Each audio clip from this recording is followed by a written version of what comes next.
people deluded. Now, November's been a mad month for all Premier League fans of all thingies, of all clubs, so we might as well review it. As an Arsenal fan, I can only speak for Arsenal fans. I wouldn't say it's been perfect, but it's been definitely the best November I can remember in a while. We've still got concerns over injuries and stuff like that, but to still be fifth in and amongst the pack, a point behind Chelsea, I believe, three behind Liverpool. We're doing what we need to do. Everton are enjoying some sort of resurgence in form. You're obviously seeing Burnley and Wolves slip. Huddersfield are getting some sort of form as well. So you're seeing a lot of movements in the Premier League. United can't really play convincingly at the moment, but they're still about. So what can you say? So we might as well start with City. What's that? I don't know where that came from, people. I hope I haven't made you yawn either. But what can you say about Manchester City? They're first. The only concerning thing is what I believe Liverpool are 2 points behind them. And I think, don't quote me, but City have 35, Liverpool are on 33, and I think Spurs are on 30. So it's not really a criticism because there's nothing they can really do about the other teams. They can't control them. But obviously, the only place is down. When you're at the top, the only place is down. You're looking over your shoulder, it's down. And I don't think they're looking over their shoulder every week. I think they're thinking about themselves, just thinking about doing the basics and challenging themselves. So I don't think complacency is an issue. But if they possibly lose next week or lose in a month's time from now or lose against Liverpool and the headlines start getting wrote against whoever is second, if the points kind of stays the same, that might play on them psychologically. I'm obviously overstating it at the moment, but at the end of the day, they're first. People always say this, and I never really say this, but for me, they do look invincible. They probably will drop points, but I do think it is quite unlikely. I can't see how they're going to lose, how anyone's going to beat them. Tactically, statistically, ability-wise, it's scary what they could achieve if they do retain this league. I say if because I do think they'll do it, but until it's mathematically confirmed that they've done it, anything can happen, and it is only December. So I have to practice what I preach and not drawing conclusions. But yeah, man, they're scary. I mean, 6 against Southampton, 4 against West Ham. They drew the Manchester derby. I'm lying. They won the Manchester derby 3-1 or something. So they got the bragging rights if they didn't have that already in Manchester. Only thing you could probably find fault, or it's not even to do with their domestic competition, is that they drew against Lyon, and Lyon's got 4 points. Lyon and Lyon's gaffer have got 4 points off them in the group stages. So perhaps they know something someone else doesn't. And even I remember Hoffenheim in the same group as City. Forgive me if I'm wrong, people, but there's been a couple games I've watched City play, and they've won or whatever, but it's not been as light work in Europe as it is in the in the champs in Europe as it is in the Prem for them. Maybe that's a cultural thing, or the level of IQ is a testament to the level of IQ of foreign coaches or foreign sides' approach, or just sorry people for that, or just foreign people's approach in terms of football. I don't know, but in terms of Premier League, which we're here to speak about, they're first in it, people. Liverpool are second. Now Liverpool are doing their thing. There's obviously if I find holes at Liverpool, I think Salah can start performing to a better standard. He's scoring goals and Mane is. It's just because I rate them highly. I think they can play slightly better. I think Firmino could in terms of output could do a bit better.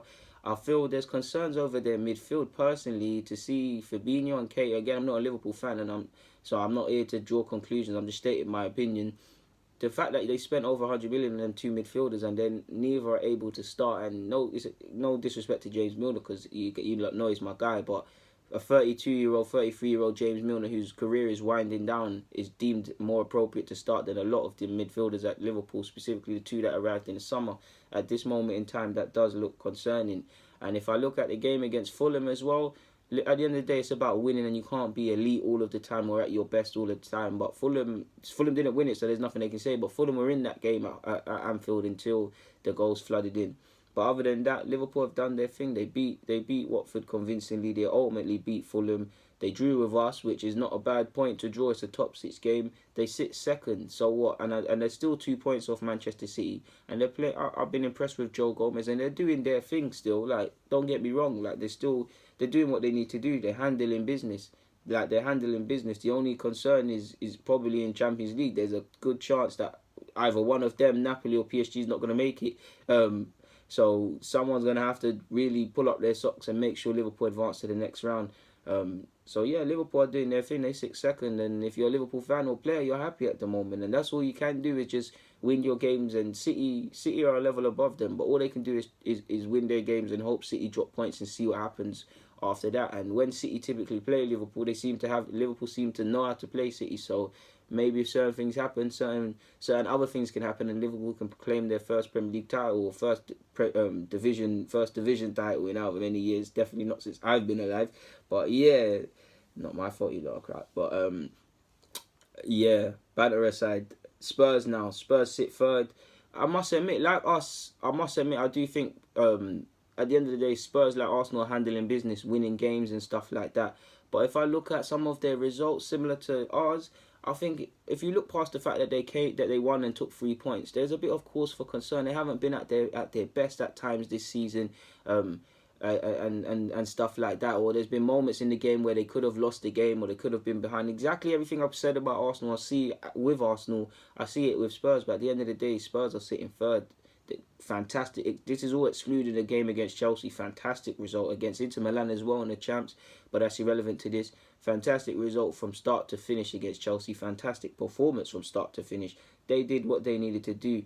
3 games, 3 wins. They've handled their business regardless. So even man like Sissoko are pulling up their socks and playing good. So what can I say? Spurs fans are lucky. Hopefully that ends on Sunday. But Spurs are doing their thing, man.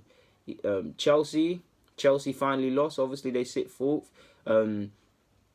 Again, Spurs have done their thing, and I've said it's papering over the cracks. But I think you could say the same against Chelsea. It's not fair to say that again about Spurs and not Chelsea. I say this because I think Chelsea are playing well, outclassed tactically and technically, and all of these things against Spurs.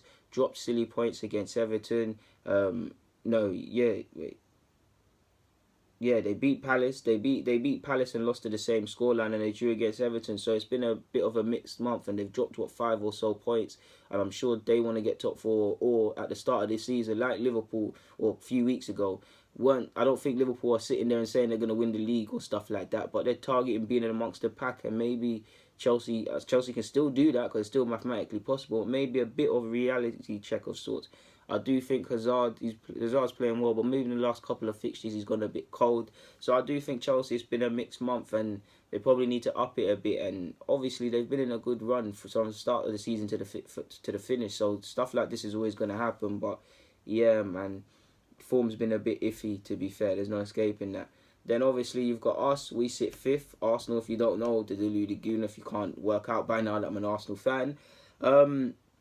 Similar to what I said against Spurs, it's nice to see 17 unbeaten games, unbeaten run, and turning games on in the second half and stuff like that.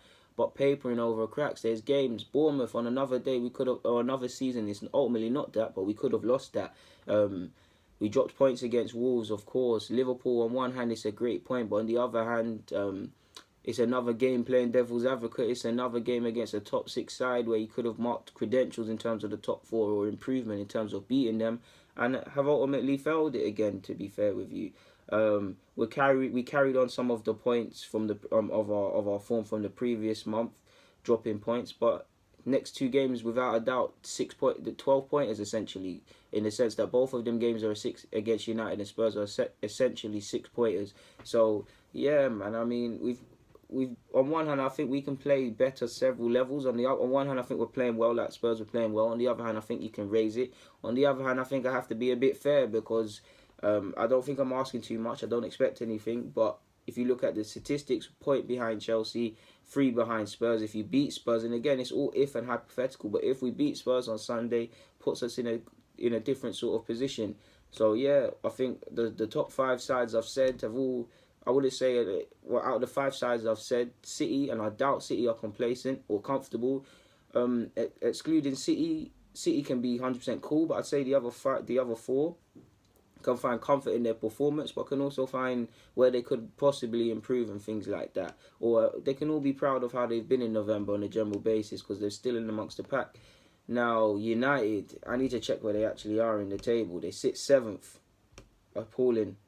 Very appalling for a club of Man United stature. Behind Everton, a point in front of Bournemouth, Bournemouth almost beat them, and they came from behind to beat Bournemouth, similar to us against Bournemouth as well. But it's not been a good month for United in my opinion. They've come back against United. They came back twice against Juventus, to be fair with you. and that's a good result no matter how you win it. But I'm looking at it. United are not playing convincing. Obviously, when you consider they've had to turn it around more or less via set pieces against Juventus or last minute sort of individual moments of brilliance or moments of inspiration like against Young Boys in the Champions League of with Fellaini, or if you look at the draw against Palace or even the turnaround against Bournemouth, they haven't been playing well, and if it's not a fight back or these individual brilliance, it's been concerning for United. Jose said they're going to get top four. Mathematically they can, but they're not playing like a top four side. The defence is all over the place. Nobody really knows what they're doing. There's not really one player of sorts apart from De Gea to a degree that's, in fact, it is outright, that's really performing to the best they can at United. I've been shocked with how I've seen Matic going on with as well.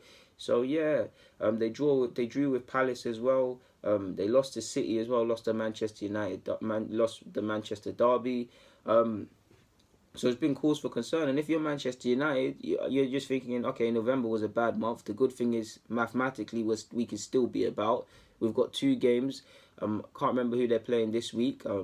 But whoever they play, because we've got to play Spurs. If Spurs do them a favour, if they turn up and beat us in midweek, they've put themselves in a good position. And regardless of where United are in the table or United as a club, they want to beat Arsenal. The fans want to, the players do. It's a stadium that's filled with memories in terms of Arsenal and Spurs, both good and bad. Arsenal and United, both good and bad and ugly for both sides. Regardless of form, United will always turn up against Arsenal, I believe. And they've got, regardless of what you say about Jose Mourinho, and a lot of what he's doing is actually, I think there's several players, many of them players are not performing at United, but how United are being set up by Jose tactically and technically is a big reason as to why, if it's not long balls or set pieces or just scruffy finishes, they're not playing free-flowing football. But Jose ain't going to want to lose to Arsenal. It don't matter if Wenger's there or not. Once he hears Arsenal, he's intent on ruining our days. Like, Rooney, Drogba and Jose caused the guy some sleepless nights, man. But it's been a good month if you're not a United fan and if you support the other teams. But yeah, United are sat in 7th on 21 points. Everton are on 22. We're on 27. Chelsea are on 28. Spurs are comfy on 30. Hopefully they're not comfy after Sunday. Liverpool doing their job, 33 points. And then obviously Manchester City are on 35. Obviously this is all done on the eve before we all play our December or opening December fixtures as well. But yeah, it's been a decent November, man. If I just look at the table, if you're a Liverpool fan, you should be gassed as well, because it's another game where you're unbeaten. Like, I'm looking at it and I'm seeing L and it's saying 0. Chelsea, you've only got 1, so it's not the end of the world. Spurs have 3. Who have Spurs lost to this season? Brighton won. When Brighton went 1. They have lost this season, but yeah, man. What was it? Did Spurs play Wolves this month as well? Because that's another game where it could have went another way for them. Just to highlight the point of what I was making about Arsenal and Spurs, it's nice to see they're winning games home and away, but when you look deeper, there's certain things going on.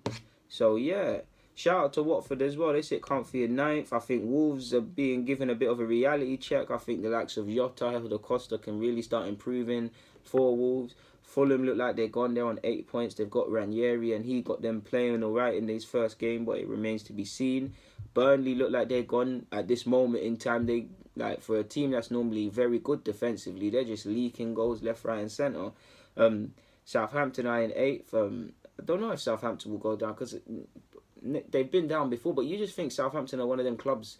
When I hear Southampton, they're just always going to, not always be in the Prem, but they're just going to, there's not really any ambition, but they're just going to be there. But it's hotting up. Palace are on 9 points and they're getting pulled into that relegation fight, if you can say it at this moment in time. Looking at the bottom, I mean, it looks tasty, because from 11th to 20th, there's only 8 points, and things can change essentially from 20th to 11th. Wolves got 16, so it's decent. Obviously down there you got Wolves, you got Brighton, you got Newcastle, who have got a small form like Huddersfield. You got Newcastle, you got West Ham in 14th, 15th in Cardiff. Cardiff, small little uptake. That's good for Cardiff, because I thought they were rubber stamped to go down and still do. So they're moving up in the world. Brighton, like I haven't said, in 12th. Huddersfield 16th. Palace in 17th. 18th Burnley. 19th Southampton and Fulham. So it is all meaty and tasty there. If I had to look at who I think will go down this month, I'm still going to stick with Cardiff, Huddersfield and Fulham. But I must admit, it is changing to a degree. But we'll see what happens, man, next month. People, deluded, it's been a pleasure. Comment, subscribe and do the rest if you wish. I'm out.